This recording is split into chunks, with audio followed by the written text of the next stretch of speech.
Дінмен жүруіміз керек пе, дәстүрмен жүруіміз керек пе? Бүгінгі күні балалардың емес, ересектердің арасында тура осындай дерексіз, дәйексіз, пайдасыз пікірталастар өршіп тұр. Дін мен дәстүрді қарсы қою, тағы да елді екіге жарудың тәсілі. Мұндай таластар радикалды ағымдар үшін өтте тиімді. Сауатсыз жастарды сенің ата-бабаң дінсіз болған деп жолдан тайдырады. Шындығында да солай ма? Қазақ дінді Құран мен сүннетке сәйкес ұстамаған ба? Дәстүрді діннен бөліп қарай аламыз ба? Ендеше біздің дәйектерге құлақ түріңіз.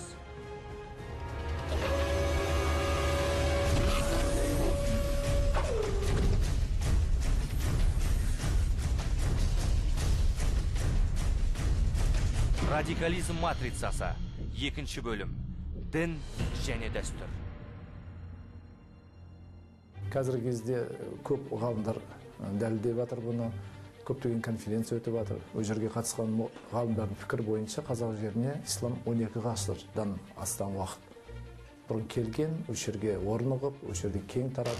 Гугуев деген орыстың үлкен ғалымы бар, сол кісінің жазуына қарағанда 777 жылы қазақтың белгілі рулары бір жерде бас қосып, Жоңғар тауының оңтүстік жағында, Үрімші жағында бас қосып, исламды қабылдаған.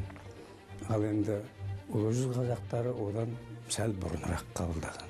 751 жылы. Сондықтан қазақ жер бетіндегі исламды қабылдаған халықтардың алғашқыларының біреуі. 751 жыл пайғамбар Мұхаммед саллаллаху алейхи уассаламның дүние салғанына небәрі 120 жыл өткен уақыт. Содан бері қазақ даласында исламнан өзге дін болған емес. Оның қазіргі Қазақстан территориясындағы ру тайпалардың арасында тез таралып, қанатын кеңге жайғаны сонша Қарахан мемлекет тұсында 960 жылы мемлекеттік дін болып жарияланды. Қазіргі солтүстік Синьцзян, Үрімші жақ, Құлжа жақ, содан кейін қазіргі Өзбекстанның Қоқан, Ферғана жағы, қазір Қырғыз жері, солардың бәрі қара хадиттердің мемлекетті болған. Олардың бір шеті батыс жағы Иранға барып тірелген. Сонда үлкен алып империя ресми түрде біздің мемлекеттік дініміз ислам деп қабылдағаны рас. Тіпті біздің қазақ даласындағы ең алғаш салынған, қазіргі ең көне табылған мешіттердің біреуі сол 893 жылдары салынған мешіттер екен Тараз қаласында. Бұның өзін алып қарасақ 9 ғасырларға барады. Бір сәт хронологияға көз жүгіртейік. Исламның қазақ даласына келуі 8 ғасыр. Мемлекеттік дін дәрежесіне көтерілуі 10 ғасыр. Ал қазақ ұлтының дербес қалыптасып біту кезеңі 15 ғасыр. Ендеше ұлтымыздың төл әдет ғұрпының исламнан бастау алуы, көне салттарының онымен біте қайнасуы еш түсіндіруді қажет етпейтін заңдылық. Негізінен бұл қазақ халқы атам заманда мұсылман болған. Мұсылмандығымызға өзіміз мақтанатын қай ақынымызды, жазушымызды, сол кездегі даналарымызды, билерімізді, патшаларымызды қайсын алып келетін болсақ, бәрінің өзі мұсылман екенін, әлі өзіңіз айтқандай, оның аты да, заты да, бәрі да, иісі да ол жерден аңқып шығып тұрады негізгі мәселесінде. Егер әдет ғұрып пен шариғат бір-бірінен алшақ дүниелер болса, қазақ халқы сол шариғат тіліндегі ядатул ғұрф сөзін әдет ғұрып деп тікелей өз қолданысына енгізер ме еді? Адатул ғұрф дейді. Адатул ғұрф сол халықтың өзінің ұлттық менталитет, ұлттық өзінің бір қалыптасқан тарихы деп айтсам. Кейінгі кезде қазақ жалпы өзі исламды толық ұстанбаған деген сияқты, кейбір шала мұсылман болған деген сияқты әңгімелер жиі айтылып жүр. Мен айтар едім, бұл адасушылық. Өйткені бұған мынандай дәлел келтіруге болады. Қазақтың дүниеге келгенінен бастап, дүниеден қайтқанына дейін түгелдей исламға тән жоралғылармен жасалады. Бала туғанда азан шақырып ат қояды.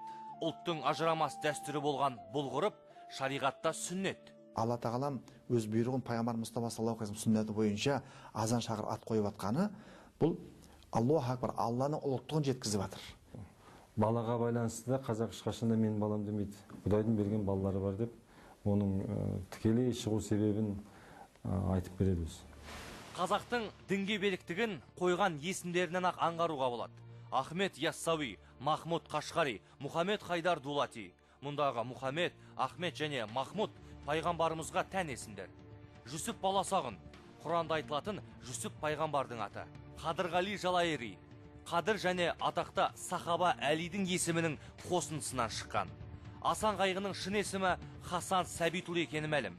Яғни Хасан пайғамбардың немересінің аты. Доспамбет, Дос Мұхаммед.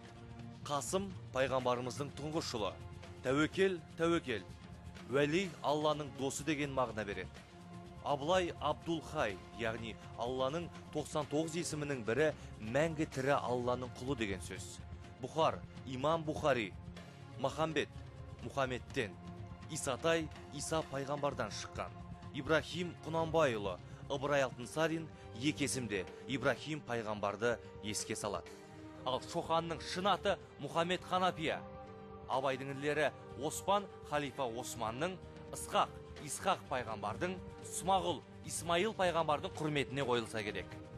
Мәшкүр Жүсіп, Жүсіп пайғамбардың, Ғұмар Қараш, халифа Омардың, Әбу Бәкір кердері, Әбу Бәкірдің, Иса Байзақов, Иса пайғамбардың, Міржақып Дулатов, Жақып Ақбаевтар, Жақып пайғамбардың, Әлихан Бөкейханов, Сахаба Әлидің, Ильяс Жансүгіров, Ильяс пайғамбардың, Сәкен, яғни Сәдуақас Сейфуллин, Сахаба Сәәд ибн Уақастың нысыпларын еленген. Оған Мұхаммеджан Сералин мен Мұхаммеджан Тынышбаевты қосыңыз. Ал Бейімбеттің шын аты Беймағамбет, Бей Мұхаммедтен шығады. Ахмет Байтұрсынұлы, Мұстафа Шоқайлар пайғамбарымыз Мұхаммедтің Мұстафа, Ахмет деген есімдерін еншілепті. Әбділда, Абдулладан, Әубәкір, Әбу Бәкірден, Мұхағали, яғни Мұхаммед Қали, Мұхаммед пен Әлиден туындайды. Дінмұхаммед Қонаев, Жұмабек Тәшенов, Қадыр Мірзәлі, бәрі Құран мен хадисте келген есімдер. Әйел адамдардың нысыбына үңілсек те, қазақта Хадиша, Әмина, Сәлима, Зейнеп, Гүлсім, Фатима, Нұрайша, Ажар, Мәриям секілді аттар жиі ұшырасатынын байқаймыз. Тіпті мен басқан айтпай өзім атымды айтайын мәселенде. Әділбек арабтың әділ деген сөзінен шыққан. Шыншыл жаңағы әділ деген мағынадан беріледі. Ал менің жаңағы арғы атамның фамилиям бұл айтқанда Қаба. Бұл кәдімгі Қағбадан шыққан. Ал менің атамның аты Мұқарам. Бұл кәдімгі біріншіден анау жаңағы араб күнтізбесіндегі айдың аты, екіншіден Мұқарам жазығы. Сонда бір айтқанда бір поколениедегі 3 адамның да осылай болып келу. Тағы кез келген отбасынан алсаңыз осындай жаңағы ислам тақырыбындағы аттар кездесетін мысалы. Сәби дүниеге келген соң қазақ міндетті түрде қой сояды. Оны қалжа деп атайды. Бұл исламдағы ақиқа құрбандығының дәл өзі. Ал бала 5 жасқа келгенде сүндетке отырғызады. Пайғамбар сүннеті болған бұл жоралғы адам өміріндегі алғашқы діни рәсім болғандықтан қазақ баласын нағыз мұсылман болдың деп қуантып жатады. Ислам дінінің ерекше екенін, мұсылман болудың ерекше қадірлі екенін білдіру үшін жаңағы 5 жасында сүндет той жасайды. Қазақта бар, басқа тойды жасамасаң да сүндет тойды міндетті түрде жасау керек деген салт бұрыннан бар мысалы. 13-те отау иесі дейді халқымыз. Ерте үйлену пайғамбар өсиеті. Молда шақырып неке қию исламның шарттарынан. Неке сөзінің өзі никах деген шарихи терминнен шығады. Шын мәнінде бұрынғы қазақтар некесіз өмір сүрмеген. Некесіз өмір сүру не болмаса жаңағы өз бетімен екеуі қосылып бұлай өмір сүре беру деген ол кезде болмаған. Ол өте қатты жазаланатын жазалардың біреуі болған. Әр халықтың өзіне тән мінезі болады. Әдетте қазақты момын деп сипаттап жатамыз. Момын сөзінің төркіні мүмин, яғни иман келтіруші дегенді білдіреді. Хадисте мүмин дегеніміз өзгеге қолымен, сөзімен зиян келтірмейтін адам делінеді. Ата-ананы құрметтеу, көршімен жақсы тұру, туысқанды қарамақтан үзбеу, үлкенді сыйлау, кішіге қамқорлық болу, тәкаппар болмау, әдепті болу, бұның барлығы шариғаттан алынған. Peygamberimiz sallallahu aleyhi ve sellem ayet: "وَمَنْ كَانَ يُؤْمِنُ بِاللَّهِ وَالْيَوْمِ الْآخِرِ فَلْيُكْرِمْ ضَيْفَهُ." Allah'a iman getirip ahiret gününe sengen bolsаңдар, үйлеріңе келген қонақты құрметтеңдер деген хадисі бар. Ал біз бұны айтып емес, біз бұны амалға асырып келіп жатқан халықпыз. Қай елден, қандай шет елден, қандай адам келсін, Қазақстанды мақтамайтын ел жоқ. Олардың қонақшылдығы, бұлардың жылы жүздігі, біз бір хадиске амал қылып, осындай дәрежеге көтерілген халықпыз. Белгілі бір адамның ғана емес, тұтас халықтың дүние танымын білдіретін мақалдарға қарайық. Қазақ ұят иманның қабы деп мақалдайды. Бұл имам Бұхари келтірген пайғамбарымыздың ұят иманнан деген хадисімен дәлме-дәл. Асыққан шайтанның ісі деп мақалдатамыз. Имам Термизи келтірген хадисте асықпау рахманнан, асығу шайтаннан делінеді. Немесе жүзі жақсыдан жақсылық күтіңдер деген хадис бар. Оны халқымыз түсі үйгіден түңілме деп әдемі мәтелге айналдырған. Қазақ қайбір адамды бір жақсы көргенде, болмаса бір іші жылығанда, болмаса бір қатты тәнті болған кезде беретін ең жоғары бағасы иман жүзді екен дейді. Ең береді. Сөйтетті жағы түсі үйгіден түңілме дейді. Иманға байланысты имандай шылым, имандай сендім, имандай едім, осындай немен айтылады. Имам Муслим жеткізген хадисте, егер біреуіңіз қонаққа шақырылса, барсын деген. Шақырған жерден қалма, шақырмаған жерге барма дейді қазақ. وَمَنْ كَانَ يُؤْمِنُ بِاللَّهِ وَالْيَوْمِ الْآخِرِ فَلْيَقُلْ خَيْرًا أَوْ لِيَصْمُتْ. Аллаға иман келтіріп, ақирет күніне шынайы сенген болсаң, жақсы сөз сөйле. Жақсы сөз сөйлемесең тыныш отыр дейді. Қазақ осыны ықшамдап, жақсы сөз жарым істеп қолданысқа енгізген. Енді күнделікті тіршіліктегі әдеттерге келейік. Ассалаумағалейкум, нар кемпір бай, науқасқа шипа берсен, о патша құдай. Ай, ассалаумағалейкум, сәлем бердік, мүбәрәк жүздеріңді жаңа көрдік. Қазақтың атам заманнан бергі амандасу әдебі ассалаумағалейкум, яғни сізге Алланың нұры жаусын деген сөз. Тіпті ата-бабамызды бұдан өзге амандық сөзімен елестете алмаймыз. Қазақ өміріндегі мұсылманшылықтың тағы бір ерекше көрінісі бата. Бата дегеніміз дұға, жаратушымен байланыс. Бата атауының шығу этимологиясының өзін ғалымдар Құрандағы Фатиха сүресімен байланыстырады. Бата беруді үйренсін. Осы ең үлкен сүннет осы. Ең үлкен көрініс осы. Ас жерде және астан соң аталарымыз құманмен су алдырып қол шаятын. Әбу Дәуідтің сунанында тамақтың берекеті алдында және кейін қол жууда деген хадис келтірілген. Айды көрген кезде айға қарап тұрып, ескі айда есірке, жаңа айда жарылқа деп айтуы халықтың сол ескі діннен қалған белгісі деп айтады кейбір зерттеушілер. Бірақ бұл қарасаңыз, бұл да нағыз ислами бір дәстүр. Себебі пайғамбарымыз саллаллаху алейхи вассалам жаңа айды көрген кездеріңізде, сол айды көрген кездеріңізде Аллах тағалаға сол айдың жаманшылығынан сақтана отырып, Аллах тағалаға дұға жасаңыздар деген. Адамнан сұрағанның екі көз шығады, Аллахтан сұрағанның екі бүйір шығады. Құдайсыз қорайдасын бәйт дейді. Қазақта күнмен таласып ұйықтамаңдар деген тыйым бар. Аль-Бұхаридің сахихында күн шығарда ұйықтау меңзеңдік, ортасында ұйықтау әдеп, күн батарда ұйықтау ақмақтық деген хадис бар. Халқымыз болашақта болатын кез келген нәрсені бұйырса, Құдай қаласа деп айтады. Себебі Құранның Кахф сүресінде Алла тағала бір нәрсе жайында иншалла деп айтпай тұрып, мынаны ертең жасаймын демеңдер деп бұйырған.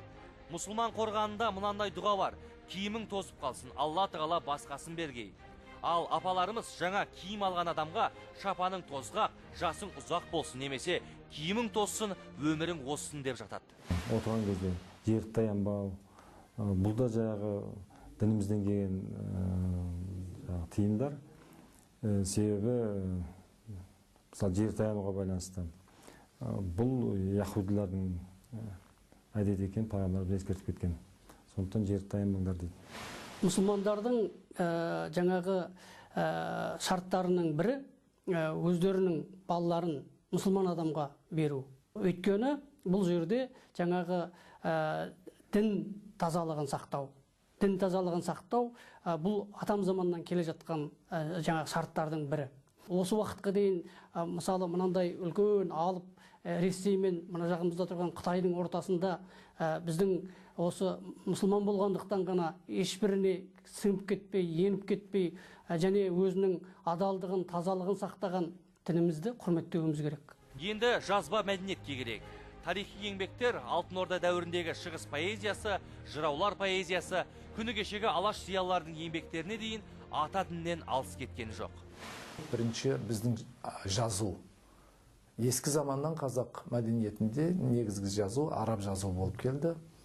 Ол түркі шағатай әдебиетін қалыптастыруға өзінің ықпалын тигізді.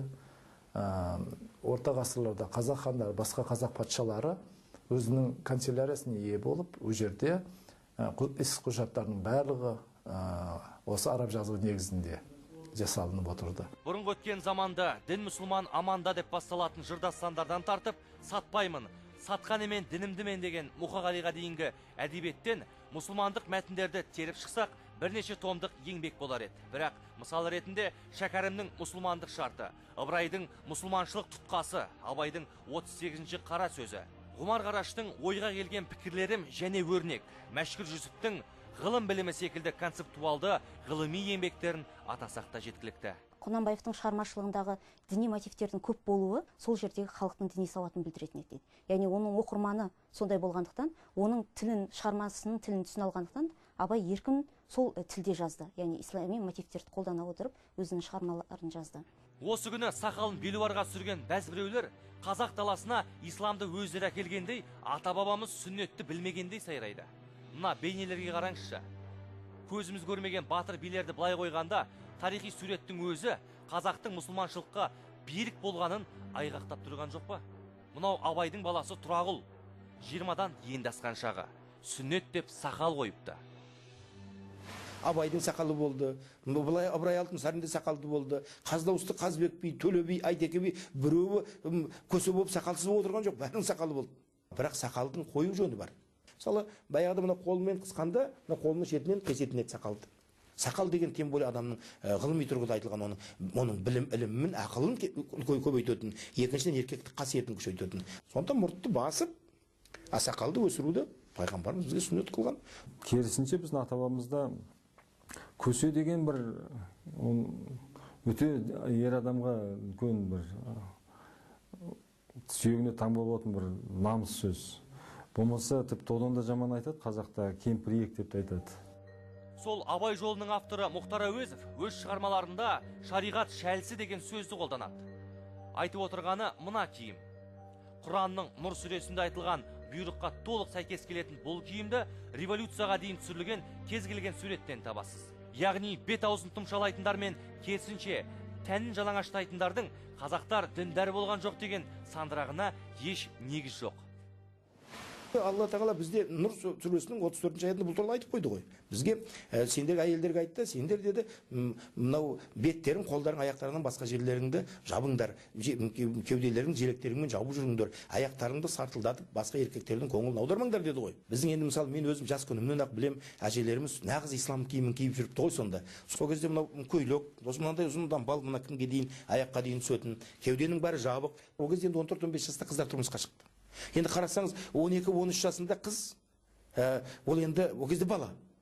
Одан балиғатқа толысымен күйеуге береді. Сондықтан сол екі ортада бастарына анандай сәукеле киді, анандай кім киді де, сонымен басы негізгі шашы жабық тұрды. Олар айтайық жаңағы кимешегін киді. Ол кимешегі бүкіл басын, жаңағы денесін, барлық жерлерін жауып тұрды. Ұзын көйлек киді, әдемі, жарасымды. Жел тимесе күн тимеген деп айтады ғой мысалы. Егер ол ашық болған болса, міндетті түрде күн тиген болар еді. Демек, осы санақ біз көреміз, оны күн және қыз баланың шашынан ұстатпайды қазақ, иә? Біз білеміз ертеден. Себебі бұл әурет болып саналады, бұл бір ұятты жер болып саналады. Қазір бұрын кездегі фотолардың қай бірін көтерсек, міндетті түрде қызы болсын, ержеткені болсын, одан үлкен әйелдер болсын, барлығы жаңағы орамалмен жүрген. Орамалсыз жүрген бірде-бір неме көрмейміз. Жоғарыда айтылған адам өмірінің кезеңдерін жалғастырсақ. Өлген кісіні, яғни әруақты сыйлауда исламнан асқан дін жоқ. Қазақтың ақ жауып, жаназа оқып, арулап көмуі исламның шарттарынан. Әбу Дәуітте келген өлген адамдардың жақсылықтарын еске алыңыздар, жамандықтарын айтудан қашыңыздар деген хадисті халқымыз бұлжымас қағидаға айналдырған.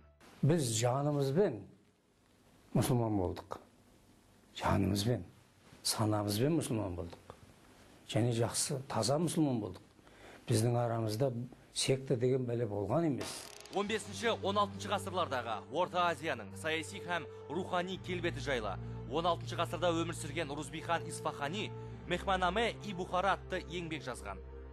Кеңес одағы тұсында мұндай еңбектердің әскери саяси деректері ғана жарияланып, дінге қатысты тараулары жасырып жабылды. Сондықтан бұл зерттеуді қажет ететін тақырып. Дегенмен, осы күнге там тұмдап жеткен мәліметтердің өзі Қазақ хандығының ислам құндылықтарын қатаң сақтаған мемлекет болғанын әйгілейді. Мысалы үшін қазақ деген атты қабылдаған сол ру тайпалық саяси бірлестік, яғни қазақ хандығы деген сол саяси бірлестік, этникалық бірлестік болған жоқ қой басында, ол саяси бірлестік болды ғой. Енді соған кірген ру тайпаның бәрі ол тек қана ислам дініндегі ру тайпалар болды. Ал өзімізбен шекараластағы да сол Таулы Алтайды алып қарастырсақ, сол Қыпшақ, сол Найман тағы кейбір рулар бар. Бірақ сол рулардың ислам дінін қабылдамаған бөлшектері. Ислам дінін қабылдамаған соң кезінде сол қазақ ру тайпа одағына кіре алмай қалды. Яғни қазақ хандығының іргесі қаланған кезде соның идеологиялық фундаменті ислам болды деп айтуға да болады. Мына италиялық зерттеушілер қазіргі уақытта мынау оңтүстік Қазақстандағы болған билердің құжаттарын зерттеп жатыр. Олар араб жазуымен жазылған. Сонда олардың аргументация жасауы, шешім шығаруы, діни текстерге негізделуі бір түрлі болып жатыр. Сонда билерді ислам нормаларынан жүрген кісілер болып шығып жатыр. Кезінде Әз Тәуке ханның жоңғар қонтайшысымен соғысқан себебінің бірі, сол жоңғар қонтайшысы қазақтарға буддизмді қабылдауды ұсынғандығы болды. Яғни жоңғарлармен Әз Тәукенің соғысы белгілі мағынада ол діни соғыста болды, яғни джихад деп бағалауға да болады. Өкінішке орай патша үкіметінің отарлау саясаты, кейінгі кеңес идеологиясы алдымен халықтың сеніміне соққы берді. Оның алғашқы кезеңі жұртты сауатсыздандыру саясаты. Бұның нәтижесінде бізде дінді терең білетін адамдар қалмады. Бұның нәтижесінде біздің ең негізгісі сол пайғамбар заманынан осы қазақ жеріне келіп, уланып келіп атқан дәстүр үзілді. Екінші кезең дінді бұрмалау саясаты. Бұл көбіне жалдамалы молдалардың жалған пәтуалар беру арқылы жүзеге асқан. Қажылыққа барудың өзінің материалдық қаншама шығыннан тұратын, ал сол қажылық сияқты, Мекке сияқты бір жер біздің өзіміздің Қазақстанда, жаңа Түркістанда қасиетті жер болып саналады. Сондықтан Түркістандағы Әзірет Сұлтанның басына барып қайтсаңыздар, сол бір екінші Мекке сияқты деп соған сендіре бастаған. Құранның ішін ашып оқып, Құранның жолымен жүрсе, ол жердегі адамдарды еш уақытта діннен суыта білгендіктен Құранды жауып қойып, ол тек қана өлілерге арналған деген сияқты сөздер айттырта бастаған кейбір кісілерге. 1943 жыл Орта Азия мұсылмандар басқармасы қалыптасқаннан кейін онда фатуа беру жаңадан бастады. Сонда бір сұрақ қойылатын болса, бірінші орында коммунистік партияның программасына сілтеу және тарих кітаптарына сілтеу жасап, партия документтеріне сілтеу жасап, онан кейін ислам кітаптарын іздей бастады бұл кісілер. Отарлау заманы мен атеистік кезеңде мәжбүрлеп танылған осындай түсініктерді кейде дәстүрлі діннің элементі деп шатастыратынымыз рас. Әйтпесе, Құдайдың парызы түгіл, пайғамбардың сүннетін бұлжытпай орындаған бабаларымыздың ислам адамзатқа ортақ дін, кемел дін, ол өзгерту мен толықтыруға мұқтаж емес дегенді түсінбей қалуы әсте мүмкін емес. Сарапшылар тарихымызды рухани тұрғыда қайта зерттеу, ата дінді дәстүрмен ұштастыра дәріптеу, жастарды деструктивті ағымдардан құтқарудың бірден бір жолы дейді. Жақында ғана Ақтөбе қаласында тәжірибесі жоғары теологтың бірі сол радикалды топтың біріне кіріп кеткен 5 жас жігітті алып, такфиршілер тобына кіріп кеткен 5 жас жігітті алып, не істеді дейсіз, әшейін киноға апарды. Жау жүрек мен бала көрсетіп, соны көрген соң, сол 5-інің 3-еуі такфирден бас тартты.